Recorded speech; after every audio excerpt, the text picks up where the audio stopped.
সমন্বিত করার জন্য যাহারা কষ্ট করেছেন, শ্রম দিয়েছেন, সকলকে আন্তরিক ধন্যবাদ। আল্লাহ রাব্বুল আলামিন যেন আমাদের এই মাহফিলকে কবুল করে, বলেন আমিন। এই মাহফিলের উসিলায় যেন অত্র এলাকার যারা মুর্দেগান হয়ে গেছে, আল্লাহ তাআলা যেন প্রত্যেকের নাজাতের জরিয়া বানিয়ে দেন, বলেন আমিন। আমরা কার উম্মত? কার উম্মত? আল্লাহ আল্লাহ রাসূলের, আমাদের নবী হযরত মুহাম্মদ সাল্লাল্লাহু আলাইহি ওয়াসাল্লাম। রাসূলের শানে আমরা একটি নাতে রাসূল পরিবেশন করি। নূরওয়ালা এসেছে, নূরওয়ালা এসেছে, যার নূরে সারা জাহান মাতোয়ারা হয়েছে। সবাই বলি আসসালাতু আসসালামু আলাইকা ইয়া রাসূলুল্লাহ, আসসালাতু আসসালামু আলাইকা ইয়া হাবিবাল্লাহ, আসসালাতু আসসালামু আলাইকা ইয়া রাসূলুল্লাহ, আসসালাতু আসসালামু আলাইকা ইয়া হাবিবাল্লাহ। জাহিলি আধার ছিঁড়ে আমার রেখা ছুটিল, তাওহীদেরই মশান জেলে যা, তাওহীদেরই মশান জেলে আমার রেখা ছুটিল। নূরওয়ালা এসেছে, নূর নবীজি এসেছে, যার নূরে সারা জাহান মাতোয়ারা হয়েছে। আসসালাতু আসসালামু আলাইকা ইয়া রাসূলুল্লাহ, আসসালাতু আসসালামু আলাইকা ইয়া হাবিবাল্লাহ। আমরা কার নামে সালাম দিব? রাসূলকে সালাম দিব। সবাই আবার কি দিতে রাজি আছে সালাম দিতে? হুজুরের সালাম যেখানে যে প্রান্তে বসে নেই না কেন, হুজুর জানতে পারবেন কিনা? আজকে যে পশ্চিম বাকুরপুর এই জায়গায় মাহফিল হচ্ছে, এখানে আমরা হুজুরের নামে আল্লাহর শানে কথাবার্তা হবে। হুজুর জানে কিনা? হুজুর আকরাম সালাম সব কিছু জানেন। এখান থেকে আমরা যতটা সালাম দিব, যতবার সালাম দিব, প্রত্যেকটা সালামের জবাব হুজুর রওজা শরীফ থেকে শুনতে পাবেন। বলে সুবহানাল্লাহ। কর্ম সমাজ আল কুরআনের কায়েম হলো খোদার দিন, মানবতা মুক্তি দিলেন রহমাতাল লিল আলামিন। কর্ম সমাজ আল কুরআনের কায়েম হলো খোদার দিন, মানবতা মুক্তি দিলেন রহমাতাল লিল আলামিন। নূরওয়ালা এসেছে, নূরওয়ালা এসেছে, যার নূরে সারা জাহান মাতোয়ারা হয়েছে। আসসালাতু আসসালামু আলাইকা ইয়া রাসূলুল্লাহ, আসসালাতু আসসালামু আলাইকা ইয়া হাবিবাল্লাহ, আসসালাতু আসসালামু আলাইকা ইয়া রাসূলুল্লাহ, আসসালাতু আসসালামু আলাইকা ইয়া হাবিবাল্লাহ। আকাশ জমিন চন্দ্র তারা যার প্রেমে মশগুল, যার নামে দুরূদ পড়ে কেউ পাবে আগুন। আকাশ জমিন চন্দ্র তারা যার প্রেমে মশগুল, যার নামে দুরূদ পড়ে কেউ পাবে আগুন। নূরওয়ালা এসেছে, নূরওয়ালা এসেছে, যার নূরে সারা জাহান মাতোয়ারা হয়েছে। আসসালাতু আসসালামু আলাইকা ইয়া রাসূলুল্লাহ, আসসালাতু আসসালামু আলাইকা ইয়া হাবিবাল্লাহ। ভালো লাগেনি? শুনতে ভালো লাগে? হুজুরের শান যত শুনবেন তত ভালো লাগবে। সংক্ষেপ কথা হচ্ছে, আপনারা সবাই আমার বাবার বয়সী, আপনারা সবাই আমার বাবার বয়সী। আমরা বর্তমান সমাজে যেটা লক্ষ্য করতে পারছি সেই বিষয়টা আপনাদের সামনে আমি একটি কথা বলবো। আজকে যুবক সমাজ বাবা মার প্রতি অনাস্থা, বাবা মাকে দেখতে পারে না, বাবা মার খেদমত করে না। এই বিষয়টা সম্পর্কে আল্লাহ তাআলা কি বলেছেন? বাবা মার হক, হক কত প্রকার, অধিকার কত প্রকার? দুই প্রকার, মনে রাখবেন। অধিকার কয় প্রকার? দুই প্রকার। ইবাদত কয় প্রকার? দুই প্রকার। একটা ইবাদত হচ্ছে স্বয়ং আল্লাহ, আরেকটা ইবাদত হচ্ছে কি? বান্দা। একটা হকুল্লাহ, একটা হচ্ছে কি? হকুল ইবাদ। আমরা দেখা যায় আল্লাহর হকটাও পালন করতে চাই না, আবার বান্দার যে হকগুলো আছে এগুলোও কি পালন করতে চাই না। তাহলে আমরা যে মুসলমান, আমাদের কিছু কাজ রয়েছে, যে কাজগুলা আমরা যদি পরিপূর্ণভাবে পালন না করি তাহলে আল্লাহ রাব্বুল আলামিন আমাদেরকে বান্দা হিসেবে পরিচয় দিবেন না। আমরা কার বান্দা? আল্লাহর বান্দা। আল্লাহ আমাদেরকে সৃষ্টি করেছেন কি করার জন্য? তার কথা অনুযায়ী কাজ করার জন্য, তার দাসত্ব করার জন্য। আল্লাহ তাআলা বলেন, ওয়ামা খালাকতুল জিন্না ওয়াল ইনসা ইল্লা লিয়াবুদুন। আমি মানুষ এবং জিনকে সৃষ্টি করেছি একমাত্র আমার ইবাদত করার জন্য। কার ইবাদত করার জন্য? আল্লাহ তাআলার ইবাদত করার জন্য। এজন্য কবি বলেন, নদীর এপার ভাঙে ওপার ঘরে, এই তো নদীর খেলা। সকাল বেলার ধনির তুই, ফকির সন্ধ্যা বেলা। ঠিক না? এমন জীবন কর গঠন, যে জীবনে হাসিবে তুমি, কাঁদিবে ভুবন। কত মানুষ মারা যায়, তার মৃত্যুতে আশেপাশের মানুষগুলা কান্দে, গাছপালা কান্দে, পশু পাখিগুলা কান্দে। মানুষ চতুর্দিকে বলে মানুষটা কত ভালো ছিল, হঠাৎ করে মানুষটা স্ট্রোক করে মারা গেছে। ভালো মানুষটার জন্য সবাই কাঁদে, ঠিক না? এমন জীবন করোনা গঠন, যে জীবনে কাঁদিবে তুমি, দুনিয়ার মানুষ হাসবে ভুবন।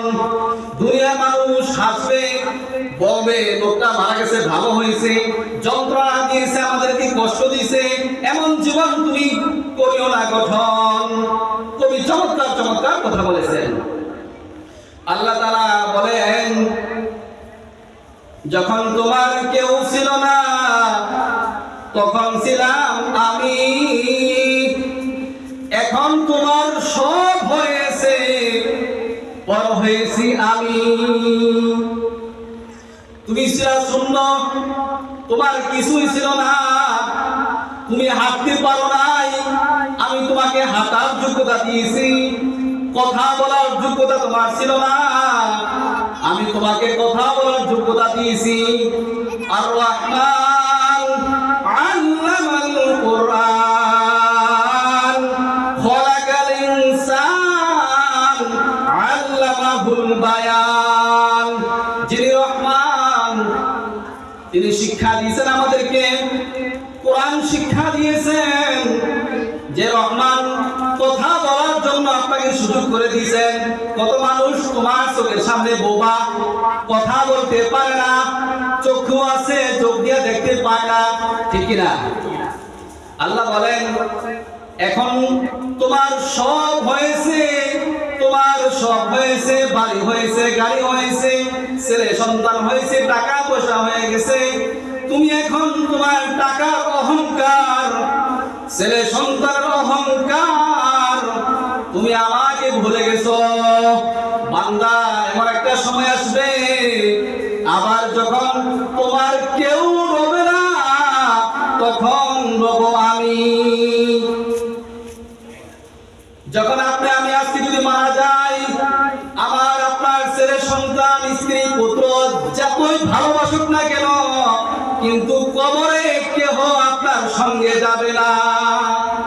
কবরের মধ্যে আপনার আপন কে? আপন কে? কবরের মধ্যে আপন কে? জোরে বলেন না, কে? আল্লাহ তাআলা।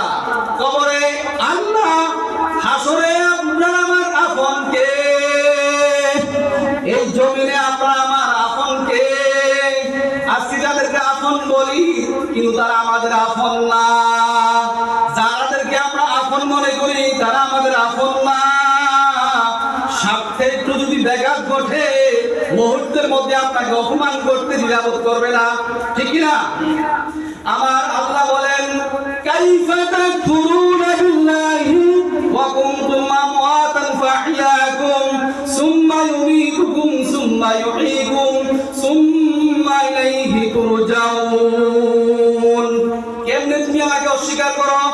তুমি ছিলা মরা, তোমাকে আমি জিন্দা করেছি, আবার তোমাকে আমি মারবো, আবার আমাদের মৃত্যুবরণ করতে হবে। কাইফা তাকফুরুনা বিল্লাহি ওয়া কুনতুম আমওয়াত ওয়া আহইয়াকুম সুম্মা ইউমীতুকুম সুম্মা ইলাইহি তুরজাউন। আমার দিকে তোমাকে প্রত্যাবর্তন করে আসতে হবে। কার দিকে? আল্লাহ রাব্বুল আলামিন বলেন, যে কথাটা বলতে চেয়েছিলাম, আল্লাহর হক বান্দার হকগুলা কি কি আমরা একটু ডিসাইড করে নেই। আল্লাহর সাথে সম্পৃক্ত হচ্ছে আমরা কালেমা পড়েছি লা ইলাহা ইল্লাল্লাহু মুহাম্মাদুর রাসূলুল্লাহ।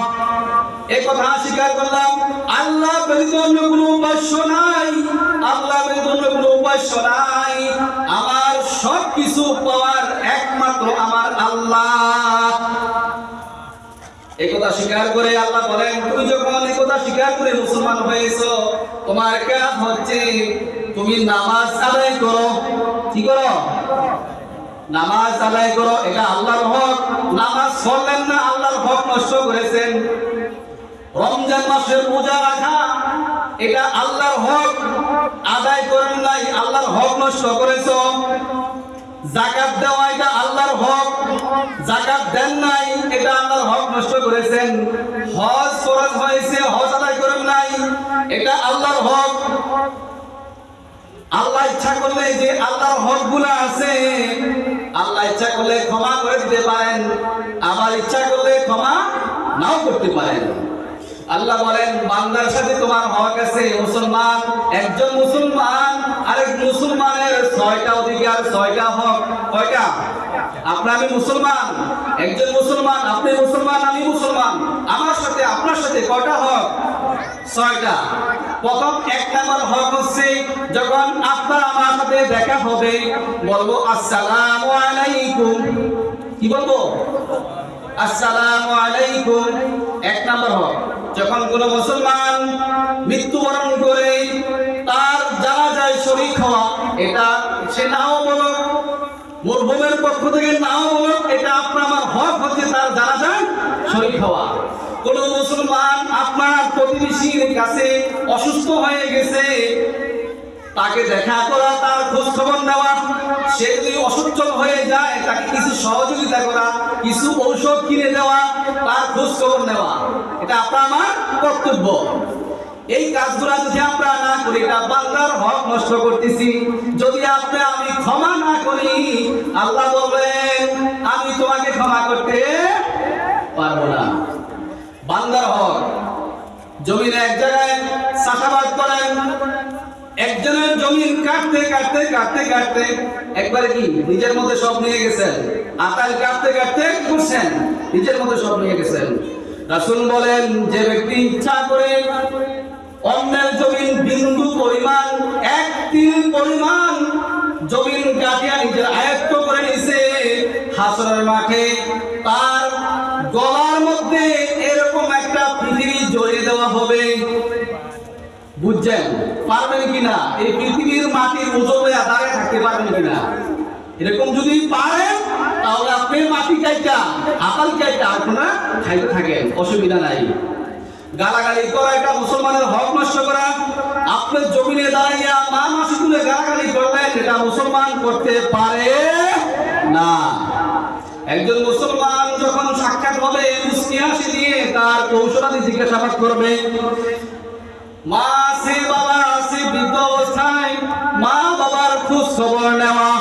বর্তমান সমাজে দেখা যায়, বর্তমান এই সমাজে দেখা যায়, মা ঘরে বৃদ্ধ অবস্থায় আছে, বাবা বৃদ্ধ অবস্থায় ঘরে আছে, ছেলে সন্তান বাবা মার কোনো খোঁজ খবর নেয় না। আছে না নাই? আল্লাহ তাআলা বলেন, তুমি নামাজ পড়ো, এটা আমার হক। তুমি রোজা রাখো, এটা আমার হক। وَقَضَى رَبُّكَ أَلَّا تَعْبُدُوا إِلَّا إِيَّاهُ وَبِالْوَالِدَيْنِ إِحْسَانًا। আমার হক, আমার ইবাদত করার পর আরেকটি ইবাদত হচ্ছে তোমার মা বাবার খেদমত করা, এটাও তোমার ইবাদত। ইবাদত বুঝি আমরা, ইবাদত শুধু নামাজ, রোজা, হজ, যাকাত এগুলোর মধ্যে ইবাদত সীমাবদ্ধ না। আমরা মনে করি নামাজ, রোজা, হজ, যাকাত এগুলো ইবাদত না। আপনার মা আছে, বাবা আছে, তাদের খেদমত করা এটাও কি ইবাদত। ওয়া ক্বাদা রাব্বুকা আল্লা তা'বুদু ইল্লা ইয়াহু ওয়া বিল ওয়ালিদাইনি ইহসানা। তাদের সঙ্গে সুন্দর সুন্দর ব্যবহার করো, সুন্দর সুন্দর কথা বলো। বৃদ্ধ অবস্থায় মা এবং বাবা তারা অনেক আড়াআড়ি করে, অনেক কথা বলবে, তাদের সঙ্গে তুমি ধমক দিও না, এমন কাজ করো না সন্তান, এমন কাজ করো না যেই কাজ করার কারণে তারা উফ শব্দ বলে। উফি ওয়ালা তানহারহুমা ওয়া কুল লাহুমা কাওলান কারীমা। তাদেরকে সম্মান করো, তাদেরকে সম্মান দিয়ে কথা বলো। কে বলেছেন? কে বলেছেন? আল্লাহ বলেছেন মা বাবার সঙ্গে সম্মান দিয়া কথা বলতে, ধমক দেওয়া নয়। বাবা মার সঙ্গে ধমক দেওয়া কি কবিরা গুনাহ, ঠিক কি না? বাবা মার সঙ্গে ধমক দিয়ে কথা বলা কি কবিরা গুনাহ। এখন বলতে পারেন হুজুর আমার তো মা মারা গেছে, বাবা মারা গেছে, মার খেদমত করতে পারি নাই, বাবার খেদমত করতে পারি নাই, আমি কি করব?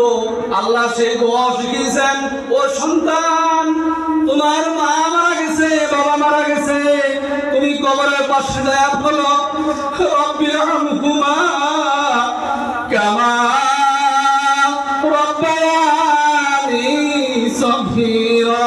পড়েন রব্বিরহামহুমা কামা রব্বায়ানি সগীরা। ও আরশের মালিক, আমার মা বাবা যেমনই করে আমাকে লালন পালন করেছে, ছোট অবস্থায় আমি মার করে পায়খানা করে দিয়েছি, বাবাকে কত ডিস্টার্ব করেছি, মায়ের করে প্রস্রাব করে দিয়েছি, কোনদিন মা আমাকে ফেলে দেয় নাই, কোনদিন মা আমাকে আদর যত্ন থেকে কখনো আমাকে বঞ্চিত করে নাই। ওই অবস্থায় যেমনই করে আমার মা বাবা আমাকে লালন পালন করেছে, রহম করেছে, আল্লাহ তুমি আমার মা এবং বাবাকে কবরে সেইভাবে তুমি রহম করো। আমরা কি প্রতি মুনাজাতে প্রত্যেক সময় এই দোয়াটা করতে রাজি আছি? আল্লাহ তাআলা আমাদের সবাইকে এই দোয়া যেন আমরা সব সময় আমাদের বাবা মার জন্য করতে পারি। সম্মানিত হাজিরিন, সংক্ষিপ্ত একটি ঘটনা। আজকে আমরা মুসলমান দাবি করি, মার খেদমত করি না, বাবার খেদমত করি না, বাবা অসুস্থ হয়ে কাতরাচ্ছে, রোগে কাতরাচ্ছে, বাবার খেদমত করতে রাজি হই না, ছেলের বউরাও করতে চায় না। কেমন যেন উল্টাপাল্টা হয়ে গেছে, কেমন হয়ে গেছে। আবার নামাজ পড়ি, আল্লাহর কাছে বলি আল্লাহ তুমি আমাকে জান্নাত দান করিও। আমরা আল্লাহর কাছে বলি না যে আল্লাহ তুমি আমাকে জান্নাত দান করিও। এত সোজা না জান্নাত, মামুর বাড়ির নাম জান্নাত বেহেশত, এত সোজা না। সব কাজ করার পরে যদি আল্লাহর কাছে ফরিয়াদ করি, আল্লাহ আমি তোমার হক পরিপূর্ণভাবে সবগুলা পালন করেছি, আমি আমার আত্মীয় স্বজন, বাবা মা, সকলের পাড়া প্রতিবেশী মুসলমান সকলের হকগুলো আমি যথাসম্ভব চেষ্টা করেছি পালন করার জন্য, আমি পালন করেছি, আল্লাহ তুমি আমাকে এবার যা করে করো। বেহেশত যতই আশা করি করব, আমরা চাই না যে এই দুনিয়া থেকে চলে যাই। আল্লাহর কাছে বলি আল্লাহ মরার পরে আমাকে জান্নাত দান করেন, বলি না? কিন্তু এখন বলেন আল্লাহ তুমি এখনই আমাকে মওত দান করো, এখনই তুমি জান্নাতে প্রবেশ করাও। এই কথা দোয়া কখনো করছি আমরা? কখনো করি না। পারি যে আল্লাহ তুমি আমাকে হায়াত বাড়িয়ে দাও, আরো যেন বাঁচি।